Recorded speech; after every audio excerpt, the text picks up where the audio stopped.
ఏలూరు జిల్లాలో oil form రైతుల సమస్యలు మరోసారి తెరపైకొచ్చాయి. రైతులకు గిట్టుబాటు ధర, అధిక దిగుబడులు, పారదర్శక విధానాలు కల్పించాలని రైతు సంఘం ప్రభుత్వాన్ని డిమాండ్ చేసింది.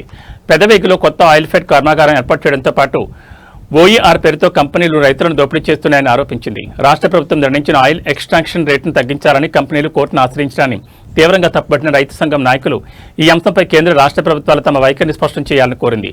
జూలైలో జరగనున్న రాష్ట్ర మహాసభల్లో ఆయిల్ ఫామ్ రైతుల సమస్యలపై కీలక తీర్మానాలు చేయనున్నట్లు ప్రకటించింది.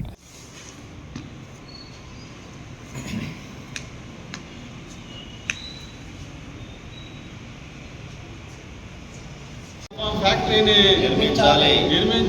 పెదవేగిలో నూతన ఆయిల్ ఫామ్ ఫ్యాక్టరీని నిర్మించాలి. పెదవేగిలో ప్రైవేట్ ఫ్యాక్టరీల దోపిడీని పరిష్కరించాలి. ఆయిల్ ఫామ్ ఓఈఆర్ సమస్యను పరిష్కరించాలి. ఆయిల్ ఫామ్ ఓఈఆర్ సమస్యను పెదవేగిలో నూతన ఆయిల్ ఫామ్ ఫ్యాక్టరీని జయప్రదం చేయండి. ఆంధ్రప్రదేశ్ రైతు సంఘం రాష్ట్ర మహాసభలను జూలై 3న హలో రైతన్న చలో ఏలూరు. జూలై 3న హలో రైతన్న జయప్రదం చేయండి. జూలై 3న రైతుల బహిరంగ సభ ర్యాలీ కార్యక్రమాలను తరలి రావాలి. అన్ని పంటల రైతులు చలో ఏలూరు.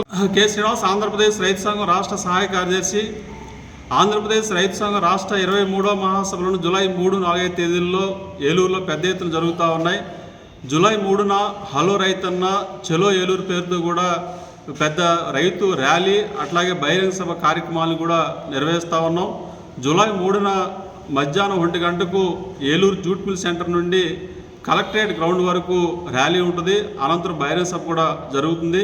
ఈ బహిరంగ సభకి అఖిల భారత కిసాన్ సభ జాతీయ అధ్యక్షులు అశోక్ ధావలే గారు, అట్లాగే జాతీయ ప్రధాన కార్యదర్శి విజు కృష్ణన్ గారు, రైతు సంఘం రాష్ట్ర నాయకులు, అట్లాగే వ్యవసాయ శాఖ మాజీ మంత్రివర్యులు వడ్డే శోభనాశ్వరరావు గారు, ఇతర పెద్దలు కూడా హాజరవుతూ ఉన్నారు.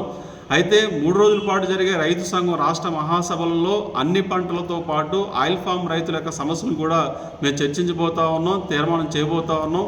ప్రధానంగా ఇటీవల ఆయిల్ ఫామ్ రైతులకు సంబంధించి ఓఈఆర్ అంటే ఆయిల్ అట్రాక్షన్ రేట్ ఏదైతే ఉందో ఆయిల్ రికవరీ పర్సెంటేజ్ మీద ఇవాళ ప్రైవేటు మల్టీనేషనల్ కంపెనీలు సుప్రీంకోర్టుకు వెళ్ళిన పరిస్థితి ఉన్నది.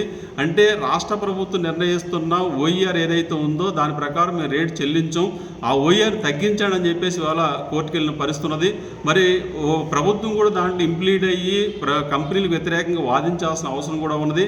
అయితే ఇవాళ కంపెనీలు చాలా దుర్మార్గంగా రైతులను దోపిడీ చేస్తూ ఉన్నాయి. మరి ఓఈఆర్ రేటు తగ్గిపోతే కనుక ఆయిల్ ఫామ్ ధరలు కూడా ధరలు కూడా తగ్గిపోయే పరిస్థితి ఉంటుంది. కాబట్టి ఇట్లాంటి పరిస్థితుల్లో రైతులందరూ కూడా ఆయిల్ ఫామ్ ఇప్పటికీ ఇతర పంటల కంటే కాస్త ధర వస్తుందని చెప్పేసి ఆశిస్తున్న దశలో ఇవాళ ప్రైవేట్ ఫ్యాక్టరీలు ఈ రకమైన దుర్మార్గానికి పాల్పడడం చాలా అన్యాయం అని చెప్పి